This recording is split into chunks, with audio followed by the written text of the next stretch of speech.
Well, hi Sagittarius. Welcome to Cicalia Botanicals. This is Lena, and I am here with your monthly forecast, your April 2020 Tarot Horoscope reading. So I went ahead and laid out all of the cards so we could jump right into the reading. I have two theme cards for us this month. One is from the Divine Feminine Oracle deck, and the other I pulled actually from a tarot deck, the Deviant Moon. And for you, Sagittarius, this month we have Vajrayogini, the essence of all Buddhas. I have the power to make each moment sacred. Everything is material for my liberation. And Ace of Wands energy. I have to say I really like your reading, Sagittarius, you lucky ducks. I feel, with a lot of us struggling this month, you have some pretty powerful energy going on within you right now. So jumping back to the Oracle deck theme card for you today. I'm going to read from the actual booklet here for you so you can interpret your own meaning as well. As this is a general reading, you'll pull things that speak to you in the ways in which they speak to you, as I can't really get too personal across all Sagittarius that are currently or will future be watching this tarot horoscope. So, who she is. She is the power we all possess to transform mundane experiences into higher spiritual paths. Vajrayogini is considered the supreme deity of the Tantric pantheon. She is both a Dakini, a Tantric priestess, and a female Buddha. According to scholar Miranda Shaw, no other male Buddha, including her divine consort, approaches her metaphysical or practical import. She is the essence of all the Buddhas, and to meditate on her brings immediate blessings to the practitioner. Her red body symbolizes her inner fire, and the flames that surround her represent her exalted wisdom. Her third eye reflects her ability to see through to the reality of all things in the past, present, and future. She carries the Dakini's curved knife, which cuts through all obstacles and illusions.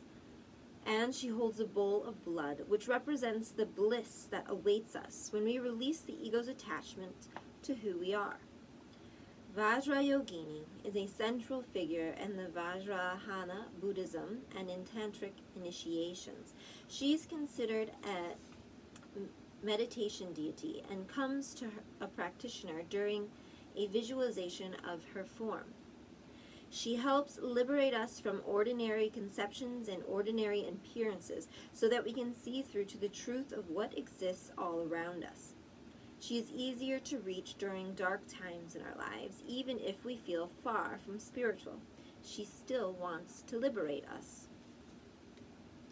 When your soul selects her card, no matter what has happened, recently or in the past, Vajrayogini reminds us that we possess the fierce wisdom that transmutes any pain or suffering into deep lessons that free us and bring us more joy.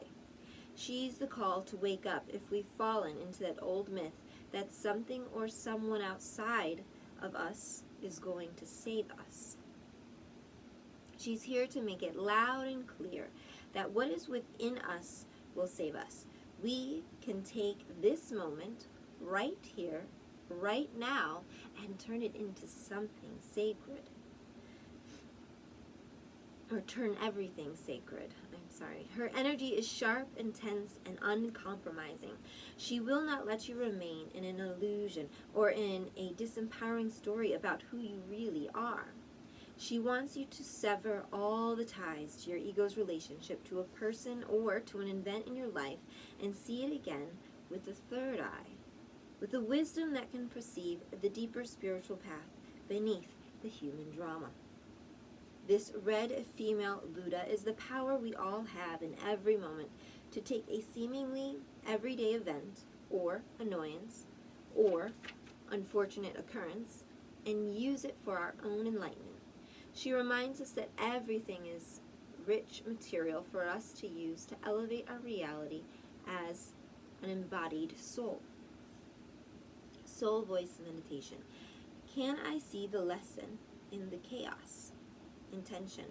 I have the power to make each moment sacred. Everything is material for my liberation. So in these times, that is a very powerful theme to have guiding you this month, Sagittarius.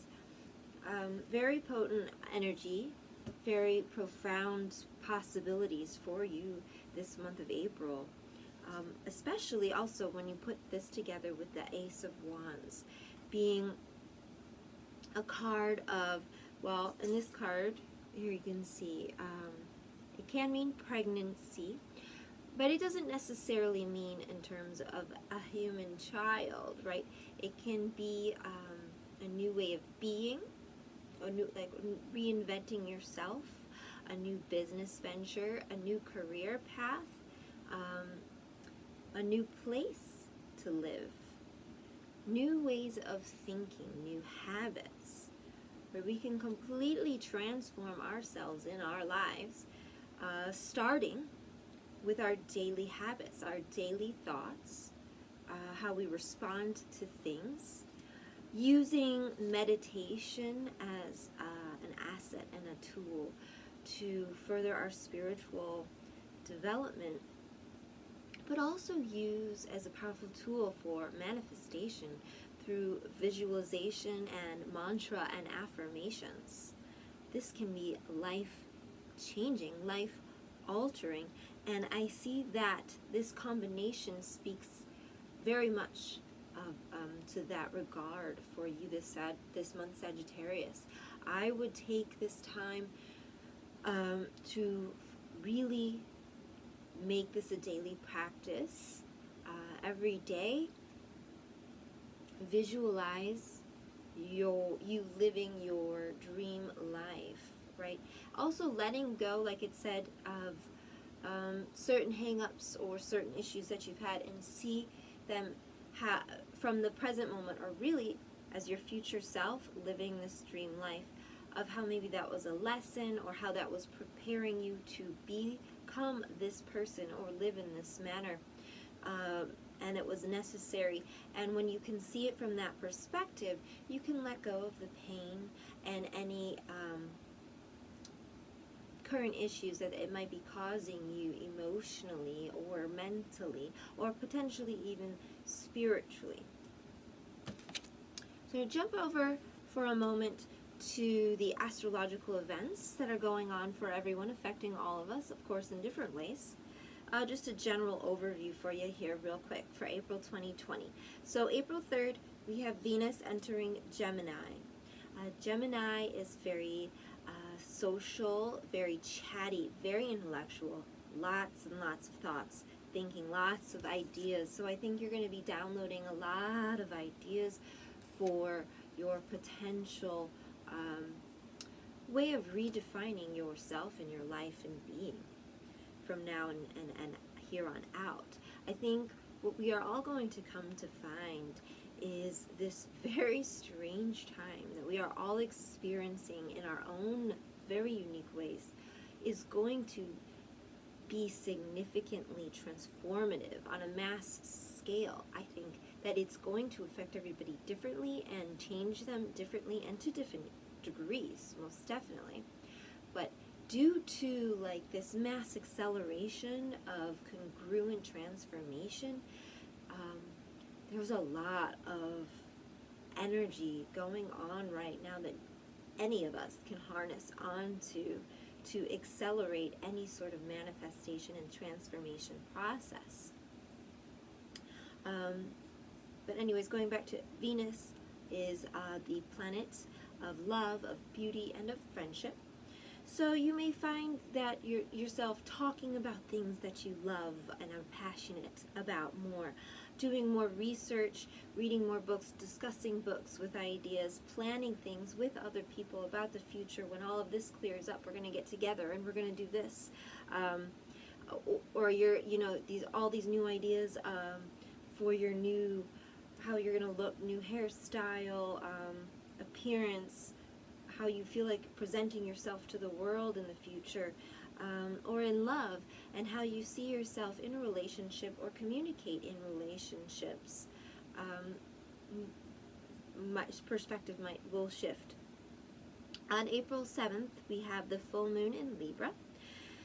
Libra is more of a balancing sign, and I see this for most people, this full moon, being a fairly pleasant one, with a lot of harmonious and peaceful vibes going on, wanting to spend quality time with significant others or best friends or close family members, and really looking at compromise and approaching topics with more empathy than usual.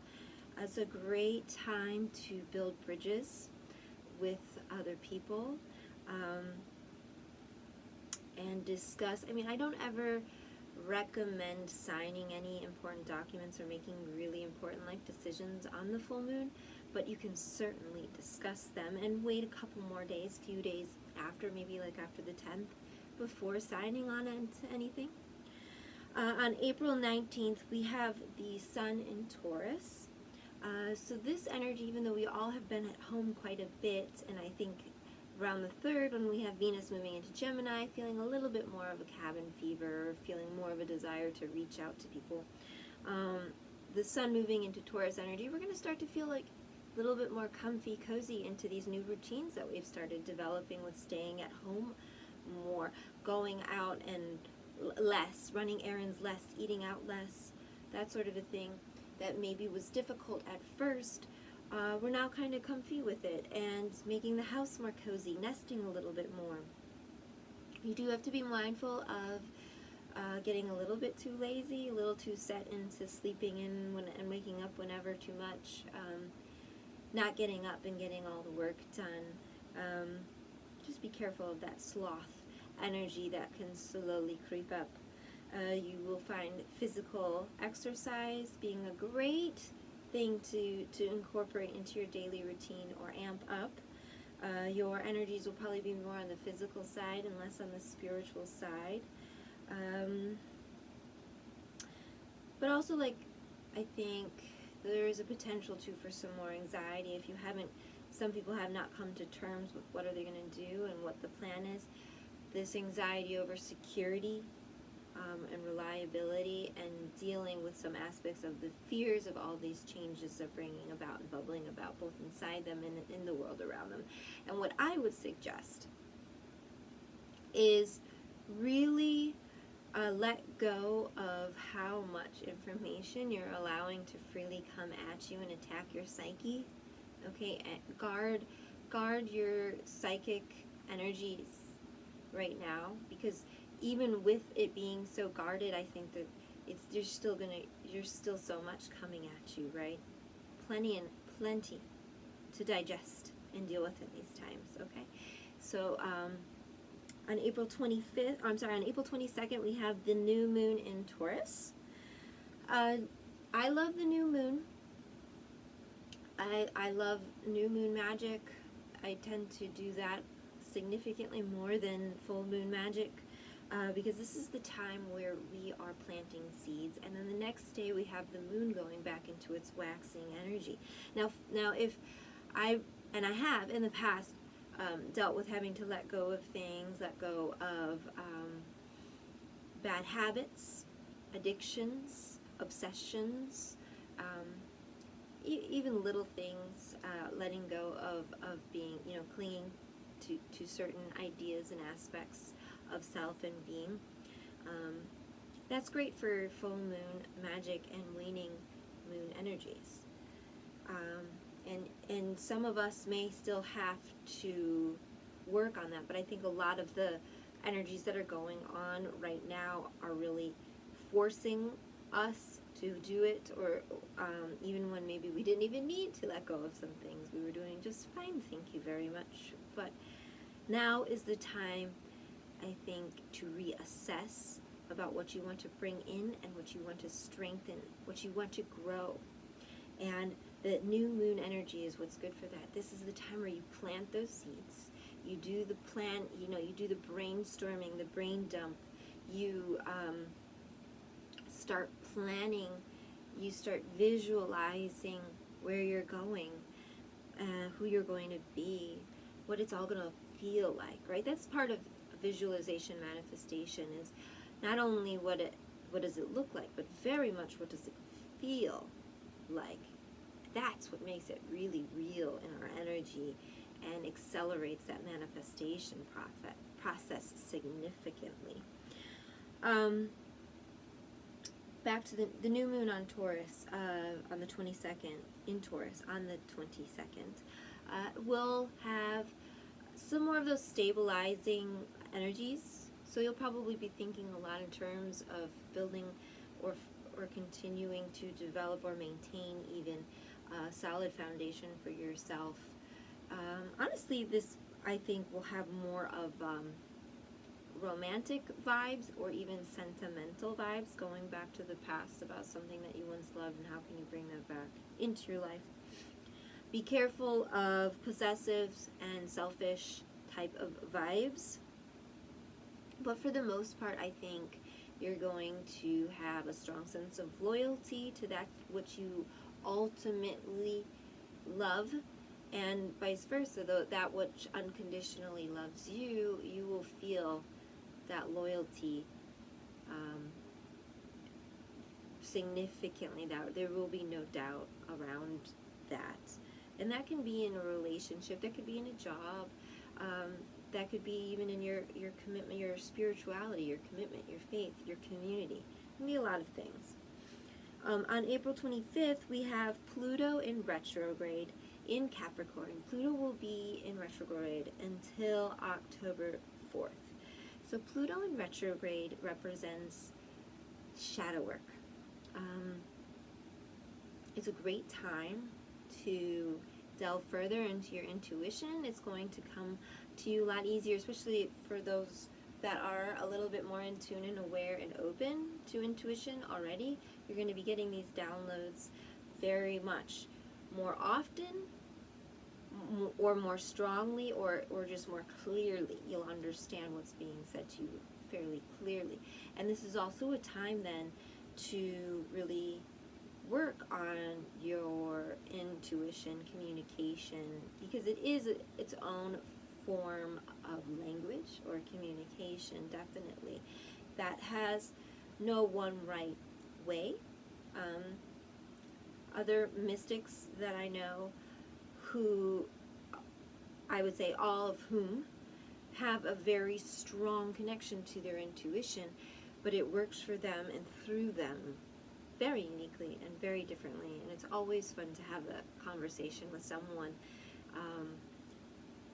that has done that work or been gifted with that work without having to do it, to hear how they live with it and how it affects them and how they communicate and even choose to communicate that aspect of their life with others, if they should ever choose to beyond that comfortable circle of people that already live that and get it. Being that Pluto will be in Capricorn, and a good thing to note is this energy, this shadow work, right, where you're dealing with things that you don't typically want to deal with, that stay buried either by choice or subconsciously. You did not even know that you weren't dealing with this stuff. It will come up to the surface, sometimes rather abruptly or violently, but if you're lucky, more subtly, and I hope that is the case for all of us. Abrupt shadow work is never fun, but this Capricorn energy is going to predominantly focus on areas of authority, work, finances, and power struggles. But going through, I want to say that shadow work is really, really incredible, because this is where we level up in life. You can do, when I was talking about doing all of that, like waxing moon energy work from the new moon, like that's all of the positive vibes type stuff, right, where you're building all these things that you want. And when that waning moon energy is deconstructing that which is holding you back, which is oftentimes more difficult to face and deal with. However, it is necessary, and I think it's going to be very interesting to see how this affects us on a mass scale, because everybody is going to be going through this, and it is, so I do see, because this is a retrograde going on until October the 4th, the ramifications of this current pandemic will be significantly felt till at least then. I'm not saying that, you know, things won't open up before then, because goodness, I sure hope that they do, and I feel that they do, even though I do feel being that on April 27th, this next thing where Mercury moves into Taurus, where communications, travel, technology all slows down, things process slower, things start slower. I have a hard time believing that a lot or everything is going to open up again on May 1st because of this energy, because communications, discussions are going to get really about the practical, and really taking the emotions out of it, and what do we need to do practically. Now, part of that might be we really need to get the economy up and coming again. So what can we open to start moving this process forward? And I think it will still be more like baby steps, but we will see as that approaches. All right, so to your full reading, Sagittarius, I have you starting out with some Queen of Swords energy. I'm an Aquarius, Queen of Swords. This is me right here in my good moments. This is, and for a fire sign, you being in this zone and in this time of the Queen of Swords, you're already thinking practically, you're using your logic, you're putting a lot of your emotions aside, your passions aside, your sometimes fun, playful spirit aside. So kudos to you.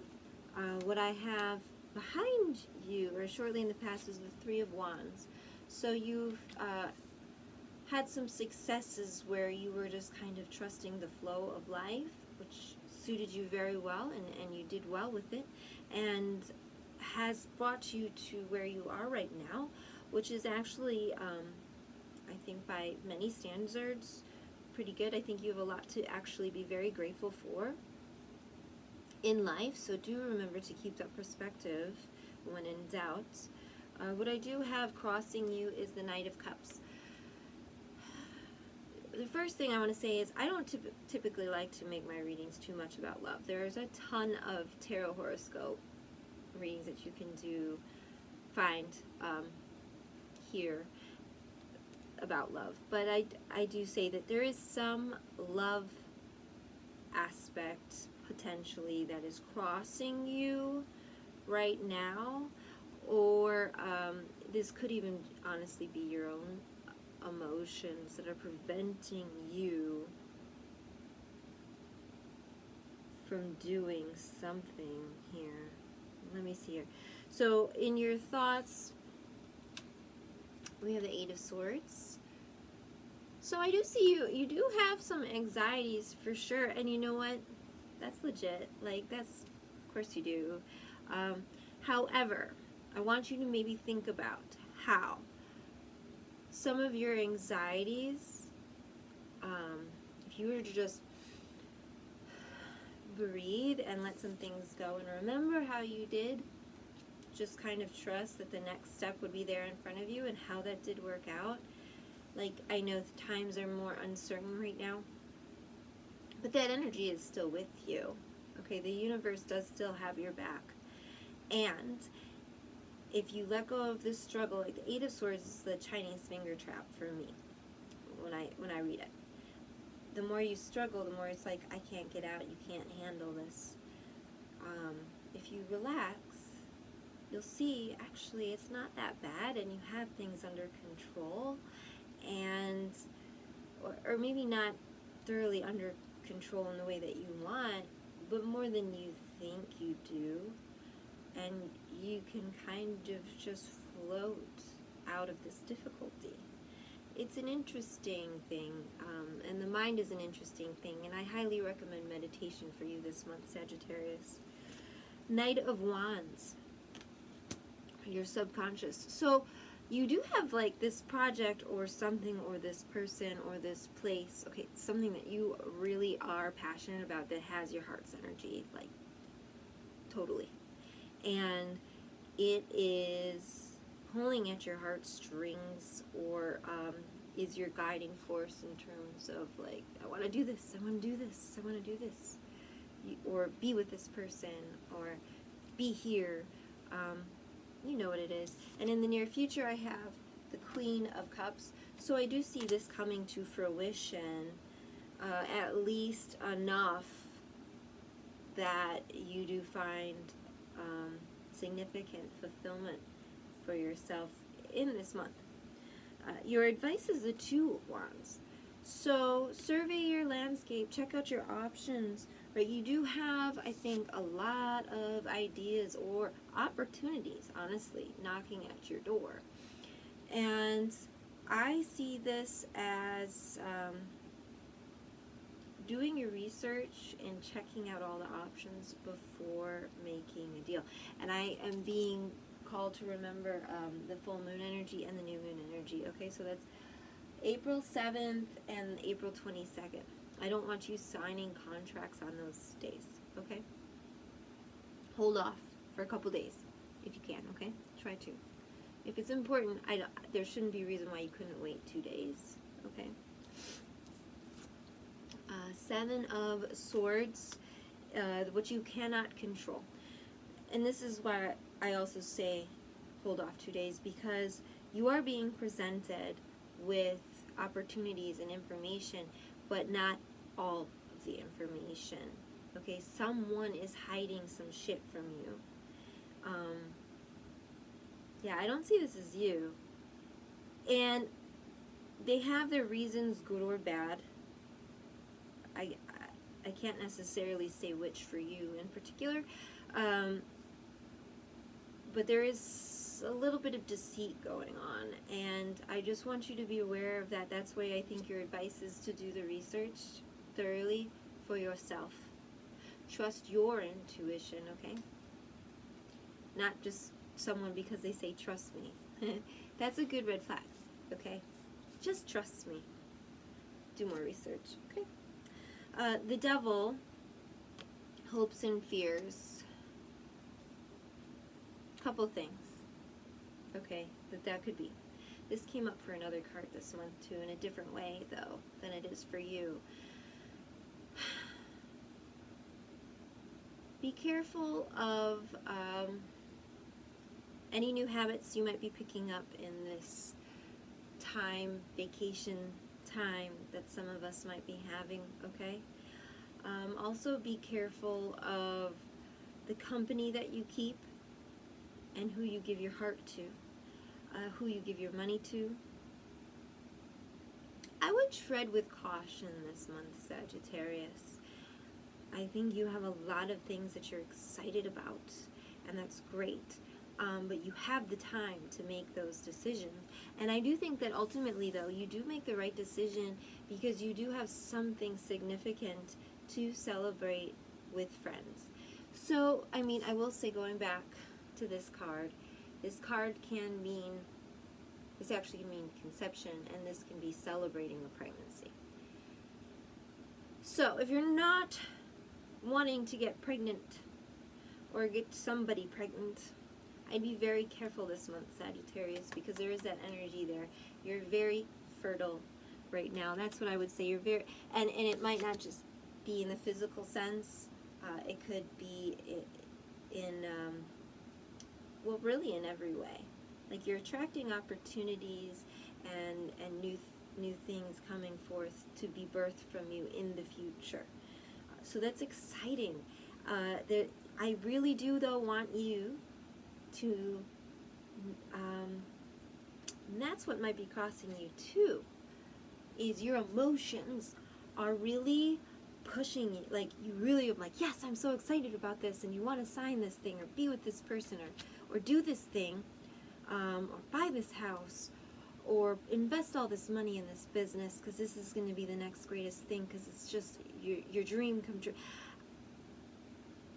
Don't let your emotions push and pull you this month, Sagittarius, okay? You do come through feeling quite fulfilled and happy and having something to celebrate and a community to celebrate with. Genuine friendship, genuinely something very good coming to you at the end of this month. Just be careful about the commitments you make. Be very selective. Be very selective in the company that you keep, in the investments that you make. Even honestly, your thoughts.